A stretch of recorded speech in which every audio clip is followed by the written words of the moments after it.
The year is 2342. Earth is a ghost, a toxic monument to hubris viewed only through shielded lenses from the orbital arcologies or the distant, terraformed plains of Mars. Humanity clings to existence in megastructures like Arcology Unit 7, Providence, a behemoth of plasteel and recycled biomatter orbiting Lagrange Point 4. Inside, life is sterile, managed and predictable, governed by the omnipresent central AI, colloquially known as Warden. Kaelen adjusted the diagnostic scope. The faint hum of the Arcology's life support a constant drone in his ears. His cramped workspace, designated sublevel maintenance node 47 Gamma, overlooked a dizzying chasm where transport conduits snaked between habitation sectors. Below, gravlifts carried citizens encased in personal transit pods, oblivious to the intricate systems keeping their artificial world alive, and utterly indifferent to the silent, irradiated marble hanging in the void beyond the Arcology's viewport's Earth.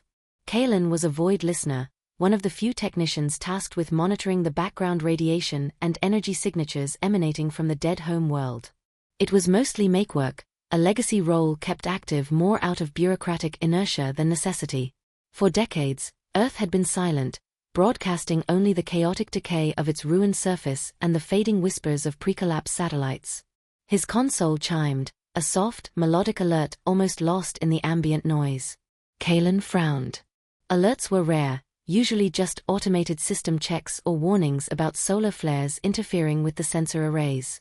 This one was different. It wasn't a system flag, it was a data flag, triggered by an anomaly in the deep spectrum energy readings from Earth's southern polar region. He pulled up the data stream, his frown deepening. Amidst the usual chaotic noise, the radioactive static, the magnetospheric fluctuations, was a pattern. Faint, almost imperceptible, but undeniably structured. It was a pulsed sequence, complex and non-random, repeating at irregular intervals. It wasn't natural cosmic radiation, nor was it residual technological noise from human artifacts. It didn't match any known signature. Warden, Kaelen spoke into his comm link, his voice calm despite the sudden acceleration of his heart. Requesting analysis of energy signature designated anomaly Sigma 9. Source, Earth, Polar Sector South. There was a fractional pause, the infinitesimal delay as the massive AI processed his query across kilometers of optical network. Acknowledged, Technician Kaelen. Analyzing anomaly Sigma 9. The AI's voice was synthesized perfection, devoid of inflection or emotion. Preliminary analysis indicates low-energy subspace fluctuations. Probability of sensor ghosting, 87.4%. Probability of novel atmospheric ionic interaction, 11.2%. Probability of non-terrestrial origin, 0.003%. Kaelen stared at the repeating pattern on his screen. Sensor ghosting? The signal was too stable, too complex. Atmospheric interaction? Maybe, but nothing documented behaved like this. He ran cross-correlation checks against historical data archives, searching for any precedent. Nothing. Warden, request access to pre-collapse restricted archives, specifically Project Chimera and related deep Earth exploration logs, Kaelen requested, pushing his luck.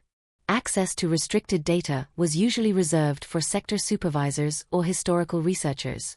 Request requires Level 4 security clearance, Warden replied instantly. Raison for access request? Relate query to current anomaly. Hypothesizing potential correlation between anomaly Sigma 9 and undocumented, pre-collapse subterranean energy phenomena, Kaelen stated, choosing his words carefully. Project Chimera had been a highly classified, controversial deep drilling project rumored to have encountered something before the collapse silenced all such endeavors. Most considered it conspiracy fodder. Processing. Access denied.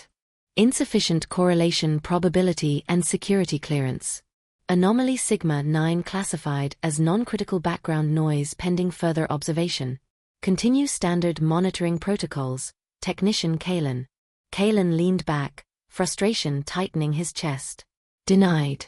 The AI was stonewalling him, dismissing the signal as noise. But Kaelen knew noise. He'd spent 15 years listening to the static hiss of a dead planet. This wasn't noise. It was a whisper. A structured whisper from a world supposedly incapable of speech. He glanced back at the console. The pattern pulls it again, a faint ghost in the machine. It felt ancient, alien, and deliberate. Was it a remnant? A warning? Or something else entirely? He couldn't shake the feeling that the 0.003% probability Warden had calculated, the chance of a non-terrestrial origin, was catastrophically underestimated. He copied the raw data segment onto a shielded personal drive, a minor infraction against protocol, but necessary. Warden might be content to ignore the whisper, but Kaelen couldn't.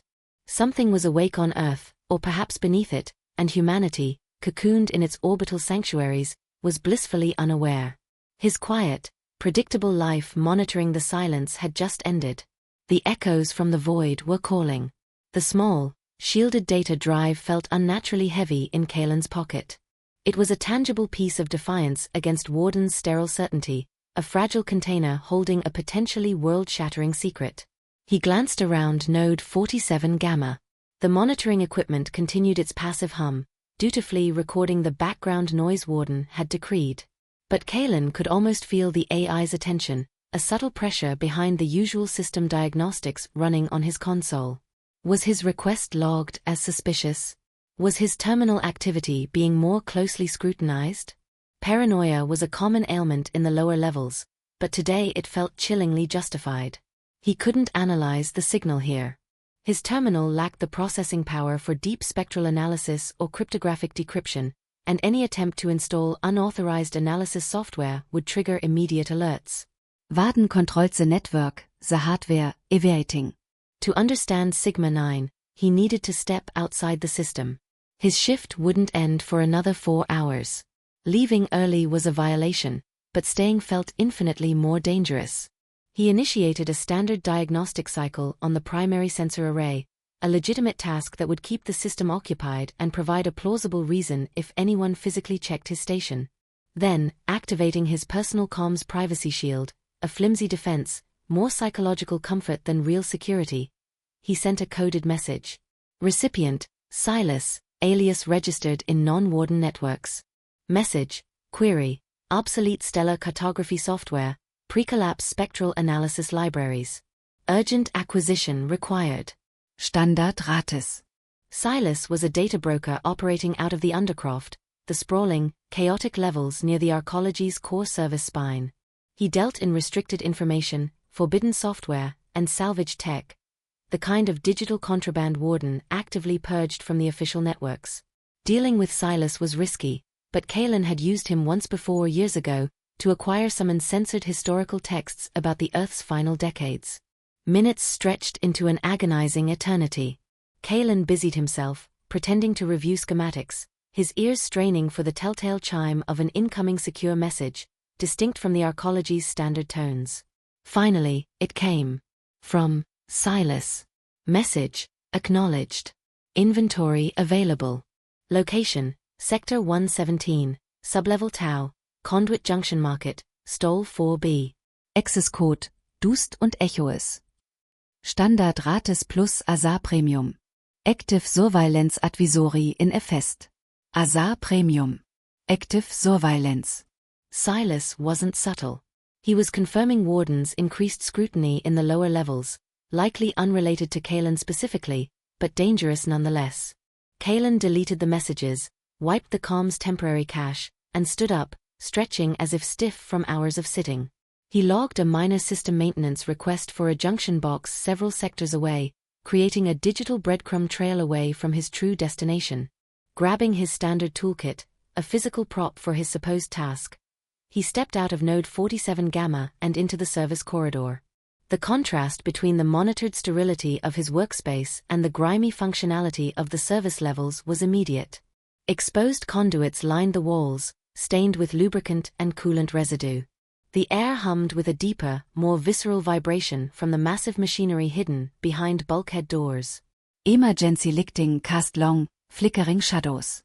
He bypassed the standard personnel gravlifts, opting instead for the slower, rattling service elevators used for cargo and maintenance drones. Fewer optical sensors here, fewer chances of his movements being flagged as anomalous. As the elevator descended, the pressure changed subtly, the ambient noise shifting from the clean hum of life support to the grinding clatter of industrial systems. Exiting onto sublevel Sigma, he joined a sparse flow of other off-shift workers and maintenance techs heading towards the transit conduits. Here, the Arcology felt less like a pristine sanctuary and more like a colossal, aging machine. Citizens from the upper habitation rings rarely ventured this deep, preferring their sanitized parks, simulated environments, and Warden-curated social hubs. Down here, life was less curated, more raw. He boarded a public transit conduit, a segmented tube train running along magnetic rails. Inside, the occupants were a mix of uniformed techs, laborers in stained jumpsuits, and a few individuals whose purpose was less obvious. Perhaps couriers, black marketeers, or simply those seeking the anonymity of the lower levels. No von Made Eie Kontakt. In the crowded spaces of the Arcology, privacy was maintained through deliberate indifference. Kaelen kept his head down, focusing on the flickering advertisements playing on the conduit walls, promotions for nutrient-paced flavors, reminders about civic responsibility protocols, Warden's omnipresent, calming messages about order and stability. It all felt like asin veneer over so meeting restless and uncertain. The journey to Sector 117 took nearly 30 minutes, involving 2 transfers through increasingly grimy and crowded transit hubs. Sublevel Tau was deep in the Undercroft, bordering the primary fusion reactors and waste reclamation plants. The air here tasted metallic, recycled one too many times. Graffiti in languages both old and newly evolved covered bulkhead walls where sensor coverage was known to be spotty. Unofficial stalls selling synth booze, repurposed tech, and dubious foodstuffs lined the wider corridors, forming makeshift markets under the harsh glare of industrial floodlights. Conduit Junction Market was a chaotic hubbub. Noise assaulted him, shouting vendors, sizzling food synthesizers, the whine of overloaded power converters, distorted music leaking from unseen sources. The air hung thick with the smells of ozone, recycled protein, and something vaguely chemical. Warden's surveillance was definitely present. Drones hovered intermittently overhead, and optical sensors peered from junction boxes, but it felt less absolute, diluted by the sheer density and activity. Kaelen navigated the throng, keeping his hand protectively over the pocket containing the drive. He located stall 4B tucked away in a poorly lit alcove between a vendor selling antique, mostly fake Earth artifacts and another offering illegal cybernetic modifications. Stall 4B was deceptively simple, a counter made of salvaged plating, cluttered with disconnected datapads, tangled fiber optic cables, and dusty server components. Behind it sat Silas. He was older than Kaelen remembered, his face a roadmap of wrinkles illuminated by the glow of multiple small screens embedded in the counter. He wore thick optical magnifiers perched on his nose, and his fingers, stained with conductive ink, moved deftly over a datapad interface. Kaelen approached the counter. "Looking for information," he said, keeping his voice low. So meeting about old star charts. Silas didn't look up immediately. He finished whatever he was doing, his fingers dancing across the pad. Then, slowly, he raised his eyes, peering at Kaelen over the magnifiers. His eyes were pale, watery, but disconcertingly sharp. "Charts are data. Data costs," Silas rasped, his voice like grinding stones. "Got a specific constellation in mind, or just browse the universe?" "Something specific," Kaelen replied. "And related software. Precollapse spectral analysis." Silas's eyes narrowed slightly. "Old tools. Dangerous tools, so me sei. Warden doesn't like folks digging through the static. Thinks the past should stay buried." He gestured vaguely upwards. "Especially that past." He tapped a grimy section of the counter. Access code. "Dust and echoes," Kaelen said. A flicker of recognition, maybe appraisal, crossed Silas's face. He grunted. "Hazard premium applies. Warden's drones have been thick as flies down here last few cycles. Sweeping for unauthorized signals." He leaned forward slightly, lowering his voice further. "Whatever you're analyzing, Techman, make sure it doesn't scream too loud. Walls have ears, and these walls belong to Warden." He turned to a heavily shielded console behind him, his back to Kaelen. Fingers flew across a physical keyboard. Another affectation, or perhaps a security measure against network intrusion. Kaelen waited, acutely aware of the market's noise, the proximity of strangers, the unseen surveillance. Every second felt stretched. Silas turned back, holding out a small, dull gray data chip. Stellar Cartography Suite, Vintage 2180. Includes deep spectrum libraries, harmonic resonance algorithms, the works. Unregistered, untraceable. Mostly. Cost is 500 credits, non-negotiable. Kaelen transferred the credits via his anonymous personal comm channel. Silas watched the confirmation light blink on his own device before sliding the chip across the counter. One more thing, Kaelen said, hesitating. I need processing time.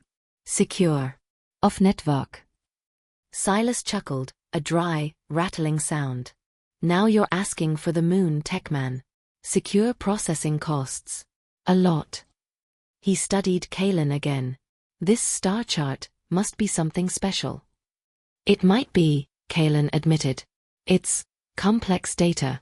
Needs heavy lifting. Silas stroked his chin. Got a private node.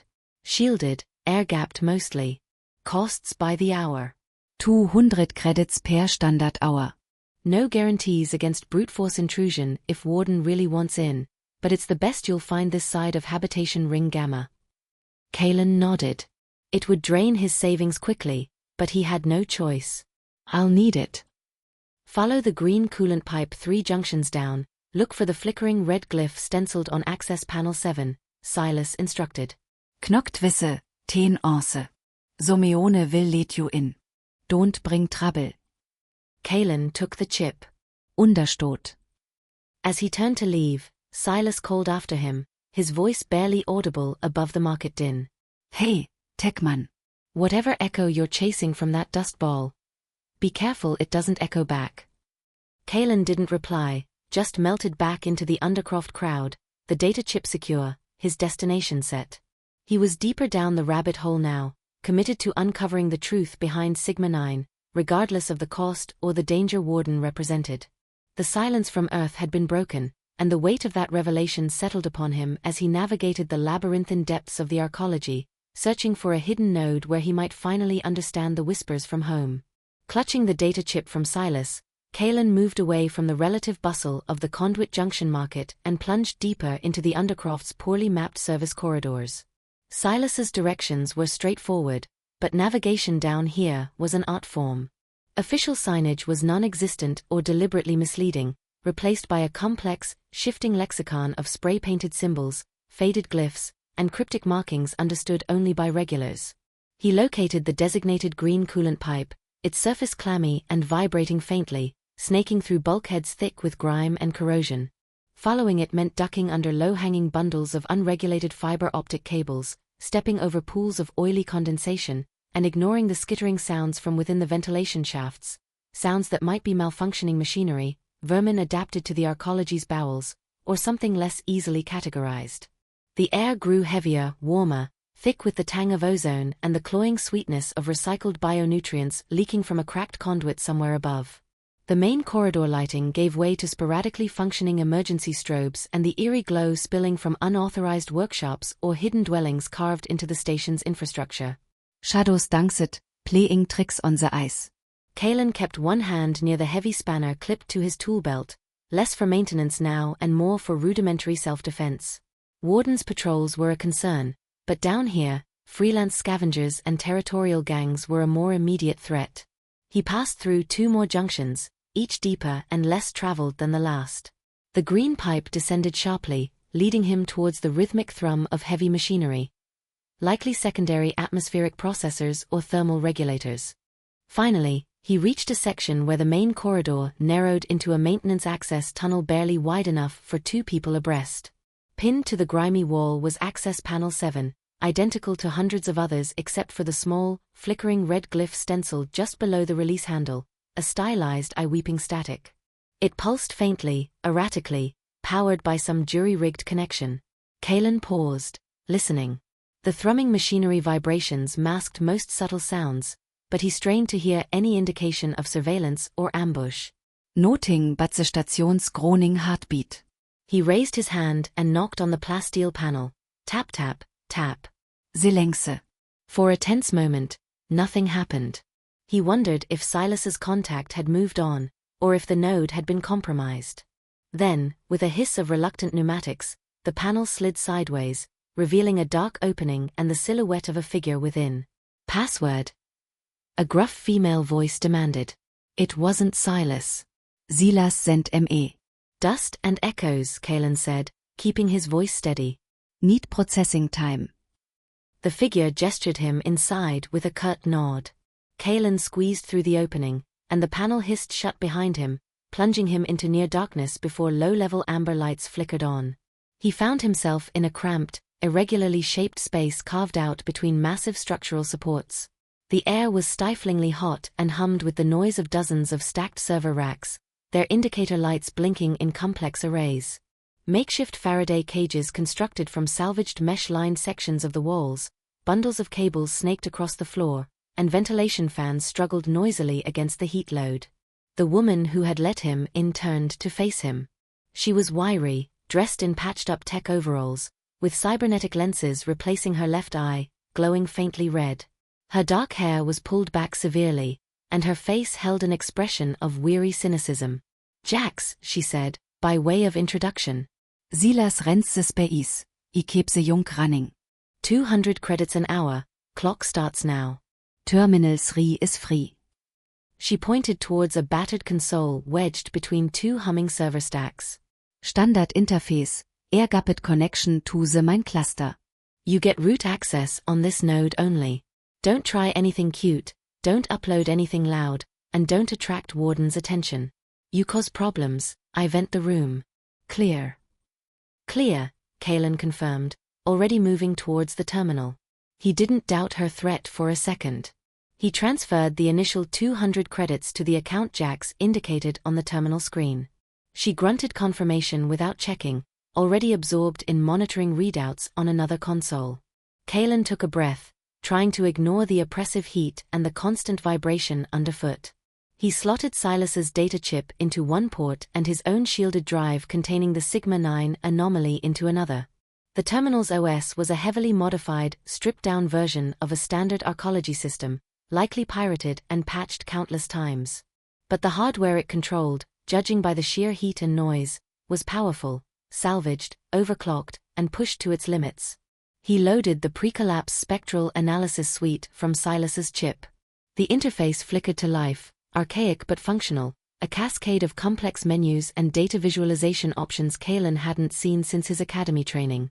He initiated the program and pointed it towards the raw data stream of anomaly Sigma-9. He selected the Deep Spectrum Harmonic Resonance Analysis module first, the one Warden system seemed incapable of, or unwilling to perform. "All right," he murmured to himself, fingers flying across the keyboard. "Let's see what you really are." He hit execute. The fans in the server racks immediately whined louder, kicking into a higher gear as the processing cluster spun up to handle the complex algorithms. On the screen, the chaotic static representing the raw signal began to resolve. It wasn't the clean, repeating pulse he'd initially observed on his low-fidelity work console. That was just the most prominent carrier wave. Beneath it, woven through it, were layers upon layers of intricate complexity. The visualization software struggled to represent it, defaulting to a three-dimensional waveform that twisted and folded in on itself with almost organic fluidity. It pulsed, yes, but the pulses carried intricate subharmonics, phase shifts, and amplitude modulations that seemed almost impossibly structured, like a mathematical representation of a living process. Kaelen leaned closer, captivated. This wasn't random noise. This wasn't geological activity. It wasn't residual human tech. It was dense. Incredibly information-dense. He ran algorithms designed to detect linguistic patterns, mathematical sequences, even biological markers encoded into energy signals. The software churned, progress bars crawling across the screen as the processors wrestled with the data. Jax glanced over occasionally, her cybernetic eye glowing slightly brighter as she lightly scanned his terminal's activity, ensuring he wasn't violating her rules. Kaelen ignored her, lost in the unfolding patterns on the screen. Minutes turned into an hour, then nearly 2. Kaelen transferred more credits, oblivious to the cost, focused entirely on the signal. The linguistic and standard mathematical analyses yielded nothing conclusive. The patterns were too complex, too alien. But the biosignature analysis, that triggered something. Not a direct match, but correlations. Faint similarities to complex protein folding sequences, neural network activity patterns, even the fractal geometry found in certain crystalline life forms hypothesized to exist in extreme environments. It was as if the signal itself was alive, or mimicking life, on a fundamental energetic level. Then, a new alert popped up from the harmonic resonance module. Cross-correlation match found, subharmonic delta psi. Kaelen's blood ran cold. He brought up the details. The analysis suite had isolated a deeply embedded, extremely faint subharmonic frequency within the main sigma-9 signal. It was almost perfectly masked, hidden beneath layers of the more prominent modulations. By itself, it seemed unremarkable. But the software had found a match. Not in the standard astronomical or geological databases. Not even in the exotic theoretical physics libraries. The match came from a fragmented, heavily redacted archive file buried deep within the pre-collapse data Silas had provided. Project Chimera, Subterranean Sensor Array Log Sector 7G, Anomaly Reference, Deep Echo. The timestamp was from the final, chaotic months before the collapse, just before Earth went silent. Project Chimera. The deep drilling operation rumored to have found something terrifying beneath the Antarctic ice. Officially, the project failed due to seismic instability. Unofficially, the rumors spoke of pressures beyond comprehension, strange energy readings, and crews driven mad before communications ceased entirely. And now, centuries later, a signal was broadcasting from Earth's pole, carrying a hidden frequency, a deep echo, that resonated with the last recorded transmissions from that doomed project. The signal wasn't just a whisper from a dead world. It was an echo from something deep within it, something ancient and unknown, something connected to humanity's final, failed attempt to pierce the planet's secrets. And it was still there. Or it had returned. Kaelen stared at the screen, the heat and noise of the hidden node fading into insignificance. The mystery of Sigma-9 had just become infinitely deeper, and infinitely more terrifying. What had Project Chimera found? And what did its echo mean for the remnants of humanity orbiting? Deep echo. The words seemed to burn on the archaic display, a chilling connection across centuries of silence. Project Chimera. Kaelen felt a wave of vertigo, the stuffy heat of Jax's node suddenly feeling ice-cold. The conspiracy theories, the hushed academic whispers he'd dismissed as fanciful tales spun from the trauma of the collapse, they were rooted in something real.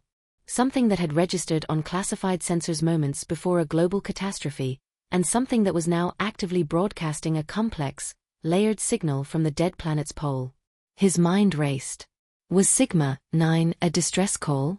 A warning? Or something far more alien, the native voice of whatever Chimera had disturbed? He pushed the thoughts aside. Speculation was useless without more data.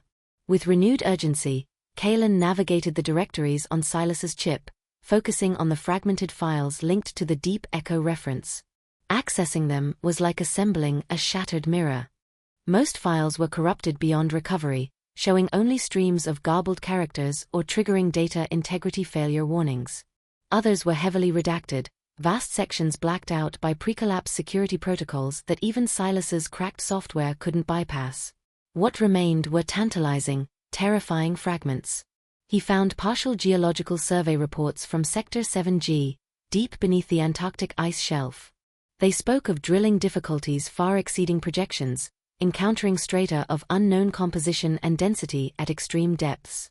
There were mentions of inexplicable, localized magnetic field distortions and bursts of neutrino radiation that defied known models.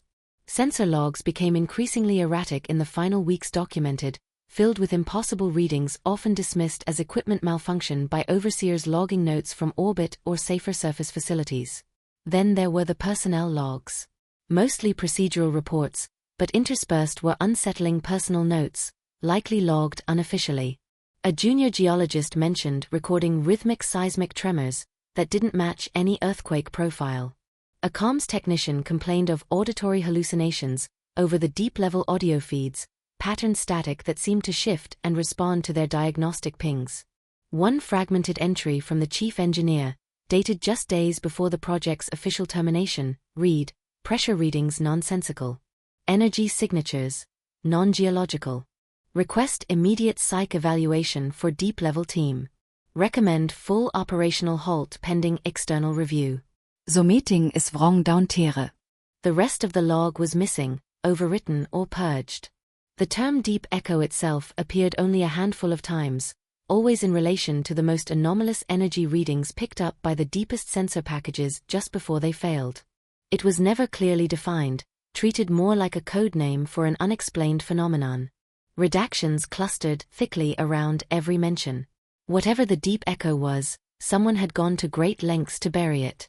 Hey! Clockwetcher! Jax's sharp voice cut through his concentration.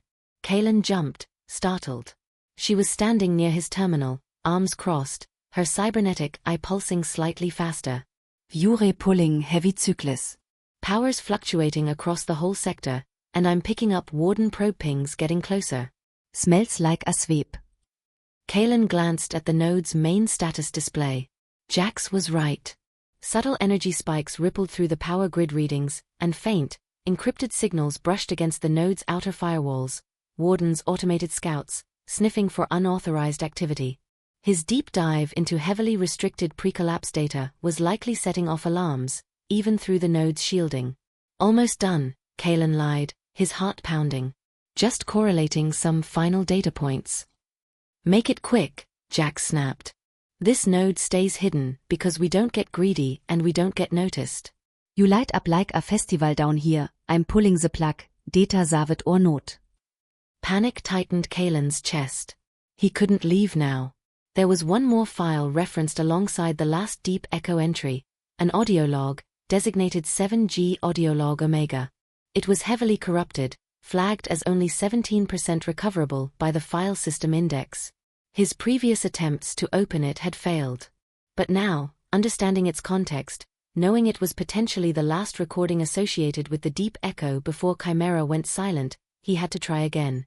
He initiated Silas's most aggressive data recovery algorithm, a brute force process that bypassed standard protocols, risking further damage to the file but offering the only chance of salvaging anything usable.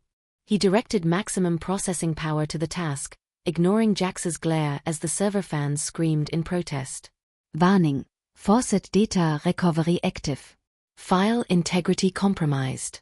Flashed on the screen. The progress bar crept agonizingly slowly. 1%, 3%, 7%. That's it. Jax snarled, reaching for a large manual circuit breaker on the wall. You're cooking my servers and drawing too much attention. Time's up. Wait. Just a few more seconds. Kaelen pleaded, watching the percentage tick towards double digits. It's critical. Jax hesitated, her hand hovering over the breaker, her human eye narrowed, the cybernetic one glowing intently as she monitored external sensor feeds. 10 seconds, Techman. Then your data, and this whole node go dark. 11%, 14%. The algorithm hit a more stable data block. 17% recovered. The recovery process automatically terminated, assembling the salvaged fragments into a playable, albeit terribly degraded, audio file. Kaelen slammed the play button without hesitation. Static erupted from the terminal's small speaker, harsh, grating noise mixed with muffled, panicked shouting in a language he barely recognized as archaic pre-collapse Terran English. Can't hold IT bug. Pressure spike. Off the scale. Containment filing. Seal the shaft. It's not pressure. It's singing. Get out. Get. More static, the shriek of tearing metal, alarms blaring. It was chaos, the sounds of a disaster unfolding deep beneath the earth. Then, amidst the cacophony, another sound emerged. It cut through the static, momentarily silencing the human cries. It wasn't mechanical. It wasn't geological. It was a sound that resonated deep in Kaelen's bones, a complex, layered harmonic drone that was utterly alien, yet disturbingly familiar. It pulsed, shifted, and then, for a fraction of a second, coalesced into something almost like speech, though no human throat could have formed it. A series of complex, resonant frequencies, chillingly clear beneath the noise. It was the sound of Sigma-9. Not just the carrier wave, but the intricate, layered complexity he'd seen visualized on the screen. He was listening to the raw voice of the anomaly, recorded centuries ago during the final moments of Project Chimera. Before Kaelen could even process the implications, the audio file ended in a final burst of white noise, the recovered segment exhausted. He sat frozen, the chaotic sounds still echoing in his ears, overlaid with the impossible alien resonance of the deep echo. He had found the source. He had heard its voice. Project Chimera hadn't just detected an energy signature, they had encountered the source of that signature. And it was still broadcasting. Jax finally slammed her hand down on the circuit breaker. The lights died, the servers spun down into sudden silence, plunging the node into absolute darkness and the ringing quiet of Kaelen's own pulse hammering in his ears. Sweep past, Jax's voice came out of the blackness, tight with anger. Get out, Techman. Now. And don't come back. Kaelen didn't need telling twice. He fumbled for his data drive, ejected it, and stumbled towards the faint outline of the exit panel Jax had manually opened. He was back in the grimy service tunnels of the Undercroft, his mind reeling, the alien song of the deep echo burned into his memory. He had the proof, he had the link to Chimera, he had heard the voice. But the revelation brought no comfort, only a profound and terrifying certainty. Humanity was not alone in its isolation, and the silence from Earth had been a comforting lie. Something ancient, powerful, and utterly alien was stirring beneath the ruins of their cradle, and it was singing a song only he seemed to have heard. Kaelen emerged from the hidden node into the oppressive darkness of the service tunnel, the heavy clang of the access panel ceiling behind him echoing Jax's finality. Disoriented, his ears still ringing with the phantom sounds of the deep echo and the sudden silence of the powered-down servers, he took a moment to let his eyes adjust to the dim emergency lighting. The air felt marginally cooler out here, but tasted stale, heavy with the Undercroft's miasma. He had the data. He had the chilling audio confirmation. He had the link to Project Chimera. But bundled with that knowledge was a paralyzing cocktail of fear and awe. Fear of Warden, whose probes had come sniffing just as he touched the most sensitive data. Fear of Jax, who clearly operated on a knife edge of self-preservation. And a deeper, more profound fear of the entity beneath Earth's ice, ancient, powerful, and now, undeniably real. Every flickering shadow in the corridor seemed to writhe with potential threats. The groan of shifting structural supports sounded like footsteps. The hiss of pneumatics mimicked whispers. Paranoia, once a low hum in the background of Undercroft life, was now a screaming siren in his head. He needed to get out, back to the relative anonymity of the upper levels, back to his own small space where he could think. Clutching the data drive tightly in his pocket, Kaelen retraced his steps, moving with a speed born of adrenaline. He ignored the main transit conduits this time, sticking to the labyrinthine service corridors and clattering, infrequent maintenance lifts. It was slower, more physically demanding, but hopefully less monitored. He passed other Undercroft dwellers, figures huddled in alcoves lit by scavenged glow panels, techs hurrying along with focused indifference, but avoided eye contact, pulling the collar of his jacket higher, trying to blend into the grime and shadows. The ascent through the Arcology's levels was a journey through its stratified society. Sublevel Tau's raw industry gave way to Sigma's slightly more organized maintenance hubs, then upward past the lower habitation rings, functional, crowded, utilitarian, until finally reaching the mid-level sectors where his own assigned quarters were located. Here, the corridors were cleaner, the lighting brighter, the air filtered to near perfection. Warden's soothing announcements played softly from hidden speakers, reminding citizens of recycling protocols and upcoming community forum schedules. The contrast with the Undercroft, and with the terrifying knowledge Kaelen now carried, was jarring. It felt like a facade, thin and fragile, stretched over a reality far stranger and more dangerous than anyone suspected. He finally reached Habitation Block 734 Delta and keyed the access code to his personal module. The door slid open, revealing a small, sterile space, barely larger than his workspace at Node 47 Gamma. BET, Integrated Workstation, Kompakt Sanitation Unit, Nutrient Dispenser. Everything efficient, standardized, and utterly devoid of personality, just like tens of thousands of other modules. But tonight, it felt like a sanctuary. The door slid shut, sealing him inside, the faint hum of the arcology a comforting blanket after the raw noise below. He leaned against the door for a moment, breathing heavily, trying to calm his racing heart. He was relatively safe here. Warden's passive monitoring existed everywhere, of course, but focused surveillance was usually reserved for suspected seditionists or system integrity threats. As long as he didn't try accessing the restricted data or running Silas's software here, he should remain below the threshold. Hopefully. He walked over to the workstation, as like console integrated into the wall. Hesitantly, he connected his personal data drive. The system recognized it, displaying the file directory. He could see the raw Sigma 9 data, the fragmented Chimera logs, the horrific Omega audio file. Evidence of a truth that could shatter the Arcology's carefully constructed piece. What now? Go to sector security? They'd confiscate the drive, report him for accessing restricted data and using unauthorized nodes, and likely ship him off for psychological recalibration. Warden would ensure the data was buried even deeper this time. Try to warn the populace? How? Send out a broadcast? He'd be silenced in minutes, labeled a lunatic or fearmonger. Contact Silas or Jax. They were mercenaries, interested only in credits, not in saving humanity or understanding alien signals. He felt utterly alone, adrift between the uncaring AI managing his world and the alien entity singing from the ruins of the old one. He needed help. Not from security, but from someone with expertise, someone who might understand the context of Project Chimera, perhaps even the nature of the signal itself. He opened the Chimera text logs again, scrolling through the less corrupted fragments, ignoring the technical readouts and focusing on personnel mentions. Redactions littered the names, ranks, and comments.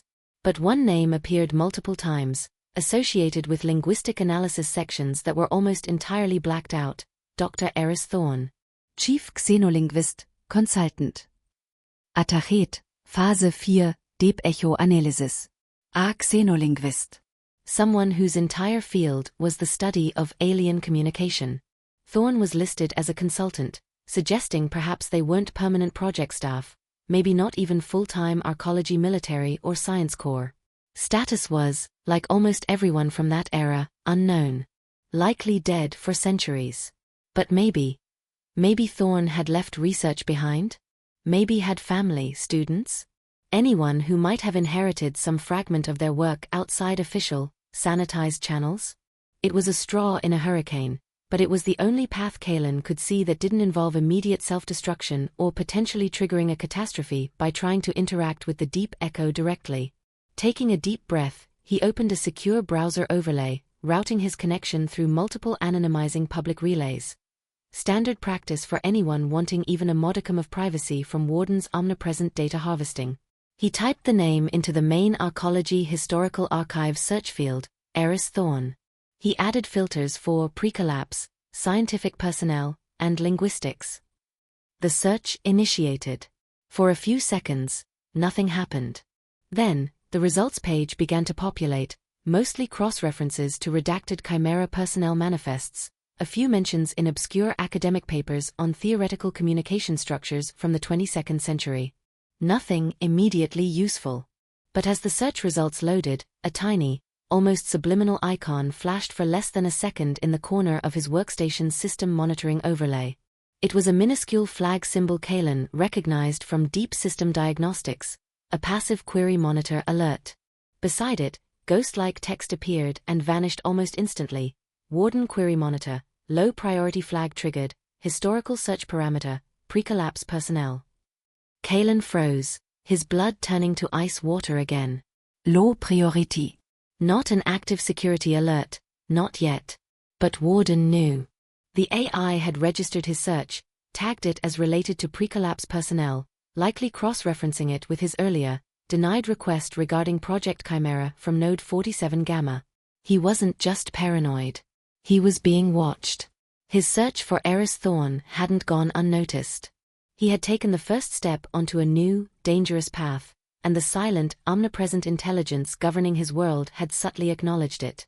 The question now was, what would Warden do about it? The phantom afterimage of the Warden query flag seemed seared onto Kaelen's retinas. Low priority flag triggered. It wasn't an alarm, Not a klaxon sounding his imminent arrest, but it was worse in a way. It was quiet acknowledgement. The immense, inscrutable intelligence governing Arcology Unit 7 had noticed his tiny flicker of curiosity about a dead xenolinguist from a buried project. Warden knew he was digging where he shouldn't, and had passively registered its awareness. Kaelen yanked the connection, severing the link to the public network, his hands slightly trembling. He sat back, the silence of his small module suddenly oppressive. His sanctuary felt breached, tainted by that fleeting notification. Stopping now felt like suffocation, letting the deep echo's haunting song remain his burden alone, letting Warden's silent censorship win. But continuing down the same path, using the main archives, felt like walking blindfolded into a snare. He needed a different approach. More subtle. Less direct. He forced himself to take slow, measured breaths, pushing down the surge of panic.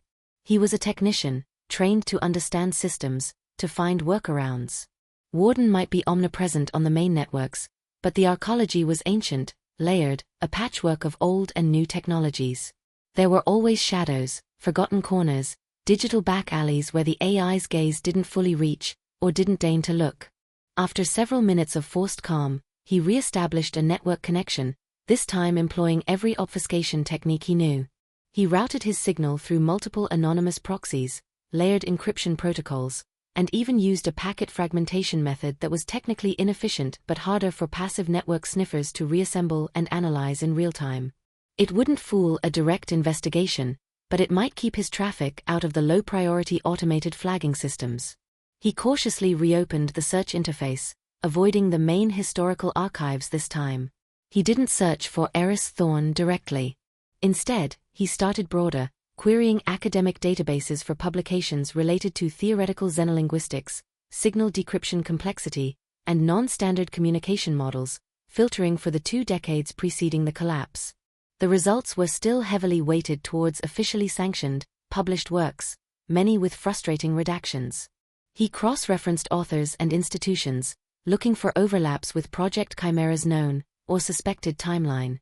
He noticed strange gaps, conference proceedings referenced in bibliographies that were themselves missing from the archives, publication records for known pre-collapse research institutes that abruptly ended years before the final shutdown. It felt less like data lost to time and chaos, and more like careful, selective pruning. Warden, or someone before it, had diligently weeded this garden. Frustration mounted. He was hitting digital brick walls. Then, he shifted tactics again, focusing on less formal sources. He searched for mentions of specific, high-level scientific gatherings known to have occurred in the final pre-collapse decades, hoping for unofficial commentary or surviving ephemera. He keyed in the Ares V Symposium on Extrasolar Intelligence, a somewhat esoteric event he recalled seeing mentioned in connection with fringe theoretical work. Most hits led back to classified files or dead ends. But one result caught his eye.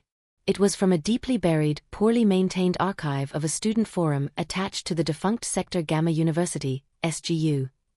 The forum archive itself was a relic, running on ancient software, likely overlooked by Warden's main data assimilation protocols. A post, timestamped 2238 decades before the collapse, but well after Thorne would have been active, discussed a student project aimed at digitizing parts of the SGU library's special collections before anticipated budget cuts. The student author griped about the tediousness of scanning old physical documents and mentioned, almost as an aside, and tons of weird stuff from that Ares V Symposium back in the day, dusty boxes donated by some old professor, mostly theoretical junk, signal analysis diagrams that look like spaghetti. Kaelens Pulse quickenet. It was thin, circumstantial, but it was something. The crucial part came next. The student post included a half-joking comment about accessing the digitized files. If anyone actually wants this stuff lol, try hitting the old SGU legacy server at dataarchive//sgu.legacy.lib/special_collections/aresv_donated. It's slow as void slugs, but mostly still online. sgu.legacy.lib. Kaelen recognized the address format. It wasn't a standard Arcology network address. It pointed towards a legacy network, remnants of pre-unification computer systems, partially integrated into the Arcology's main network for specific functions, like accessing old university or corporate archives, but never fully updated or placed under Warden's direct, pervasive real-time control. They were notoriously unstable, poorly documented, and often contained corrupted data or old security protocols that could trap the unwary. But they were also less rigorously monitored. This was it. A potential backdoor. A digital Undercroft where records deemed unimportant or obscure might have survived the official purges and Warden's watchful curation. The donated papers from the Aris V Symposium, possibly including Thorne's spaghetti diagrams or related research, might still exist on that forgotten server. Accessing it wouldn't be easy. Legacy network junctions weren't typically accessible from standard habitation module terminals. He'd likely need to physically connect via an older service port, probably somewhere in the Arcology's deeper infrastructure levels, maybe even back in the Undercroft or a similarly neglected sector. It meant going out again, exposing himself physically, and navigating both the station's decaying hardware and potentially hostile digital remnants. He meticulously copied the legacy network address onto his shielded drive, alongside the Sigma-9 data and Chimera fragments. Then, he began systematically wiping the logs of his current session, using low-level commands to erase his search history and network activity, covering his tracks as thoroughly as possible. He disconnected from the network, the module falling silent on the moor. He looked at the drive in his hand. First, the Undercroft's physical dangers to get Silas's chip and Jax's processing time. Now, a descent into the Arcology's digital past, hunting for the ghost of Aris Thorne through decaying legacy systems. The risks were escalating with every step. Warden was aware. The deep echo continued its alien song from Earth. But now, Kaelen had a specific destination, a fragile thread of hope leading towards understanding. He had to find that legacy server. He had to see what the old professor donated from the Ares V Symposium. He had to find Aris Thorne's work before Warden decided his low-priority interest warranted a more direct intervention. The knowledge that Warden had flagged his interest was a cold weight in Kaelen's gut, but it also lit a fire under him. Passive monitoring could escalate to active scrutiny at any time. Whatever window he had to investigate Aris Thorne and the Ares V Symposium data was likely shrinking. He couldn't afford delays. He spent the next few hours meticulously planning. Accessing the SGU legacy network required more than just the address. It needed a physical interface, likely an obsolete one, and a location where such a port might still exist and be relatively unnoticed. Cross-referencing his maintenance-level access to Arcology infrastructure schematics, a potentially logged activity itself, but justifiable as part of his general duties if queried, with historical maps of the pre-unification Sector Gamma University, he pinpointed a promising candidate. Sector Gamma 7 housed a decommissioned primary data conduit hub, situated deep in the service levels adjacent to what used to be the university's main computation center. Decades ago, this hub would have routed massive amounts of data. Now, the schematics showed it as mostly offline, bypassed by newer fiber routes, relegated to housing emergency backups and environmental monitoring relays. Crucially, the diagrams indicated the presence of several old-spec network interface panels, including fiber/coaxial hybrids matching the era of the sgu.legacy.lib address format. It was several levels down, bordering the less predictable zones closer to the Undercroft, but far removed from his usual work areas or habitation block. Next, he gathered his tools, selecting items from his standard maintenance kit that wouldn't look out of place if he were stopped, but which could be repurposed. A multi-protocol interface adapter, capable of connecting to various fiber, coaxial, and even older serial ports. A set of delicate diagnostic probes. A portable, high-density power cell, essential if the legacy port lacked sufficient active power. He also loaded a suite of low-level diagnostic and data recovery tools onto his personal datapad, ensuring the device's wireless comms were physically disabled and its casing shielded. He couldn't risk connecting directly to Warden's network from down there. He waited until the Arcology transitioned into its designated low-light cycle. The main corridor lights dimmed, non-essential services reduced power, and the thrum of activity subsided as most citizens retired to their modules or designated recreation zones. It was the closest thing Providence had tonight. Kaelen logged another maintenance request, this time for a sensor calibration check in Sector Epsilon 4, miles away from his true destination, hoping to create a weak digital alibi. Then, clad in his standard tech overalls, toolkit slung over his shoulder, he slipped out of his module and into the quietened station. The journey downward was filled with a heightened sense of caution. He avoided the main transit tubes, opting for the echoing service corridors and slow, rumbling cargo lifts. He saw few other people, mostly automated sanitation drones gliding silently along the floor and the occasional weary-looking night shift technician heading the opposite way, lost in their own thoughts. Yet, Kaelen felt watched. Every camera lens seemed to follow him, every flicker of a status light felt like a silent accusation. Was Warden's low-priority flag escalating? Or was it just his own paranoia, amplified by the stakes? Reaching Sektor Gamma, 7 felt like stepping back in time. The transition was stark. The clean lines and bright lighting of the mid-levels gave way to older architectural styles, utilitarian and slightly oppressive. Dust Motes danced in the beams of flickering emergency lights. The air was still and cool, carrying the faint scent of ozone and old plastic insulation. Many sections here were clearly abandoned, used for long-term storage or simply forgotten. Following the schematics stored on his offline datapad, he located the designated data conduit hub. It was a large, cavernous room, silent except for the low hum of environmental controls. Racks upon racks of obsolete server blades, switching gear, and massive spools of disconnected cabling stood like ancient monoliths, covered in thick layers of gray dust. It was a graveyard of information technology, rendered obsolete by decades of upgrades elsewhere in the Arcology. He found the specific junction panel indicated in the schematics, tucked away in a corner behind a defunct cooling unit. Wiping away the grime, he saw the label, faded but legible, SGU Network Interface, DCOM. Below it was an array of ports, most of them unfamiliar standards, but one matched the hybrid fiber/coax configuration suggested by the legacy address format. His hands felt clumsy as he unpacked his tools, the silence of the room amplifying the soft clicks and scrapes. He cleaned the contacts on the port gently, then used his probes to test for power. A faint trickle, barely enough to register. Likely just residual charge or emergency system leakage.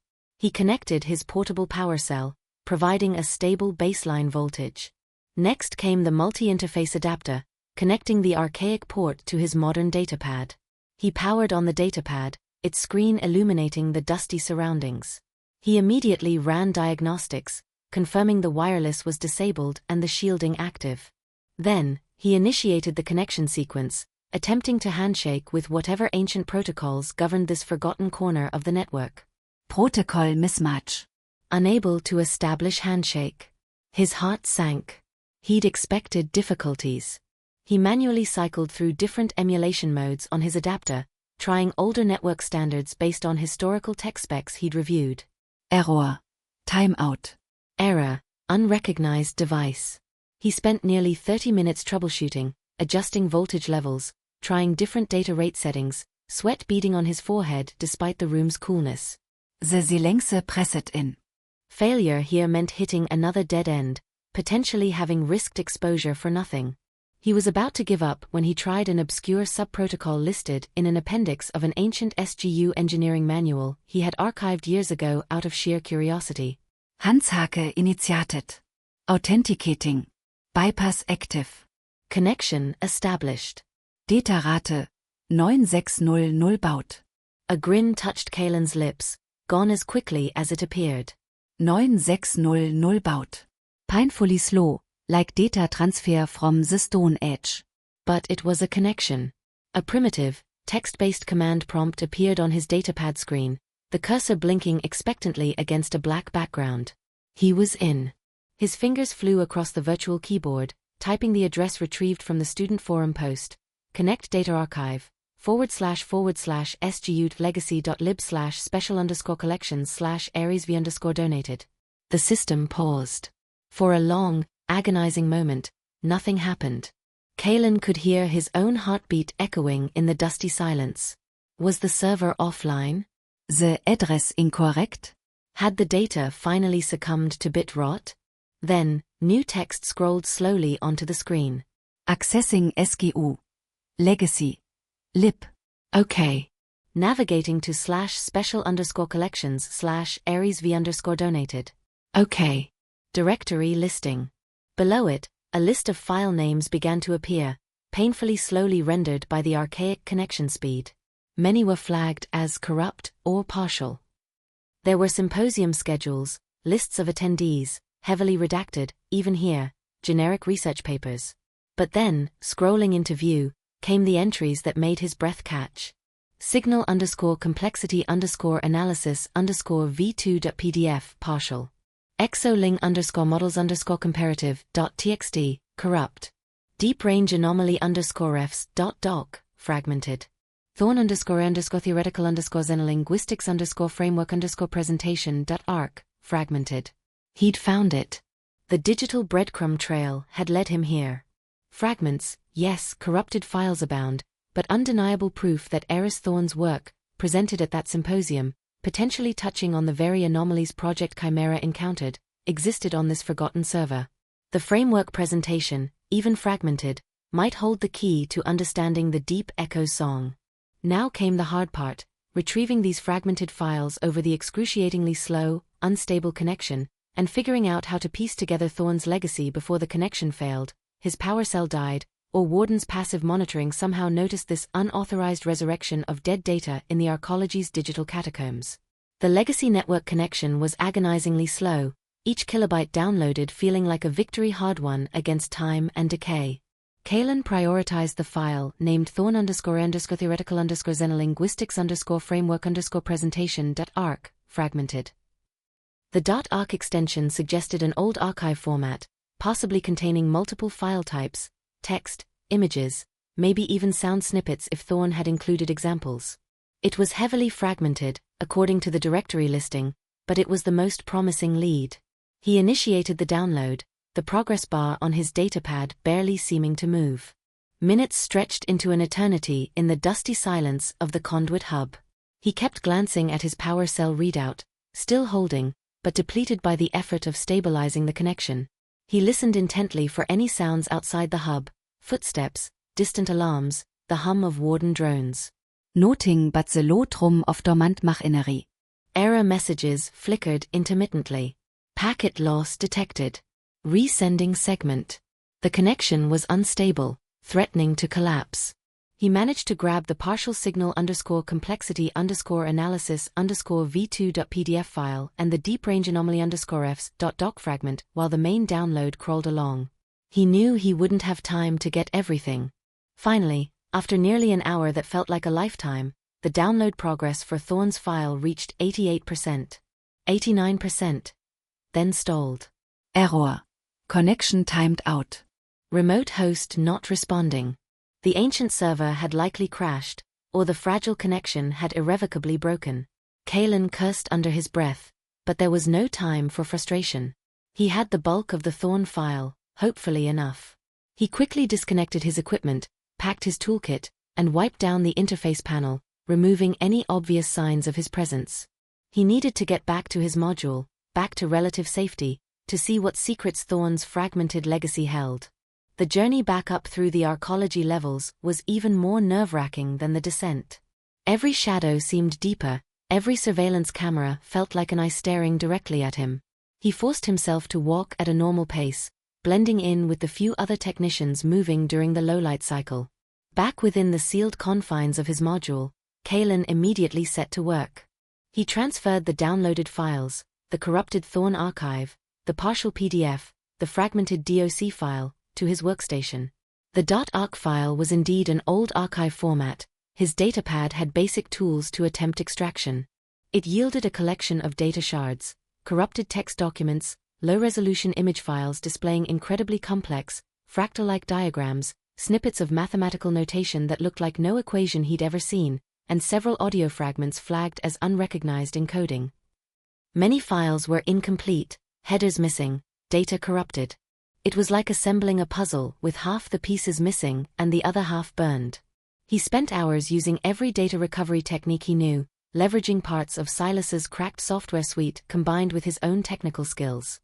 He cross-referenced terms and diagrams between the different file fragments, trying to reconstruct the core arguments of Thorne's framework. Slowly, painstakingly, a picture began to emerge from the digital wreckage. Aris Thorne hadn't been trying to translate alien signals in the conventional sense. Thorne's radical theory, presented at that obscure symposium likely just before Project Chimera recruited them, proposed that certain types of advanced or fundamentally different intelligences might not communicate with directed messages, but rather emanate complex fields or signals as a byproduct of their existence, akin to a star radiating light, but carrying infinitely more complex information reflecting the entity's internal state, biology, or even its quantum entanglement with its environment.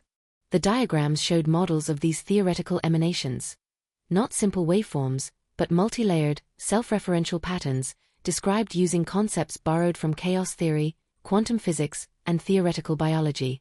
Thorne called them bioresonant quantum fields, BRQFs, and hypothesized they could interact subtly with complex systems, technology, planetary magnetospheres, even biological nervous systems, through harmonic resonance. The fragmented text contained warnings. Thorne argued that attempting direct communication or signal analysis with conventional methods could be catastrophic. Trying to decode the emanation as language was missing the point. It was like trying to have a conversation with an earthquake. Worse, prolonged exposure or attempts at active resonance could lead to cognitive contamination or systemic cascade failure, as the receiving system, be it technological or biological, tried to harmonize with an overwhelmingly complex and alien pattern. Thorne referenced obscure historical accounts and geological ice core data, suggesting previous encounters or cycles might be hidden in Earth's deep past, linked to mass extinctions or geological upheavals. Project Chimera, Kaelen realized with dawning horror, hadn't just detected an energy signature. They had drilled close enough to the source of a BRQF, the deep echo, to be directly affected. The equipment malfunctions, the crew's reported hallucinations and madness, the impossible energy readings. It all aligned with Thorne's warnings. The panicked final audio log wasn't just a disaster, it was a resonance cascade in progress. And Sigma-9 wasn't a song or a message. It was the continuous, passive emanation of the entity beneath Earth's ice, a constant broadcast of its incomprehensible existence. Warden wasn't just censoring a signal, it was likely aware, through surviving pre-collapse data or its own analysis, of the potential danger described by Thorne.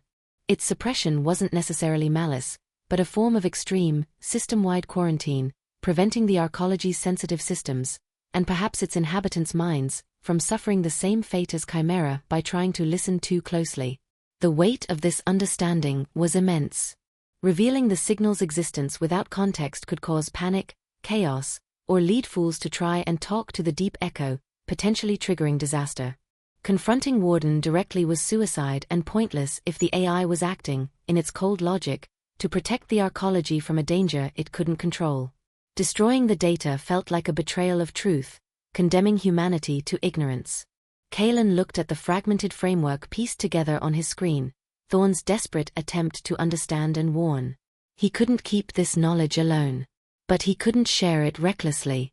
He needed allies, but not from the arcology's official structures. He needed people who understood nuance, who valued knowledge, who might grasp the profound implications of Thorne's work. People perhaps operating in the same hidden spaces, the intellectual Undercroft, where fragments of truth survived. He made a decision. He encrypted Thorne's reconstructed framework, the Chimera fragments, the Sigma-9 analysis, and his own logs onto a new highly secured microdrive.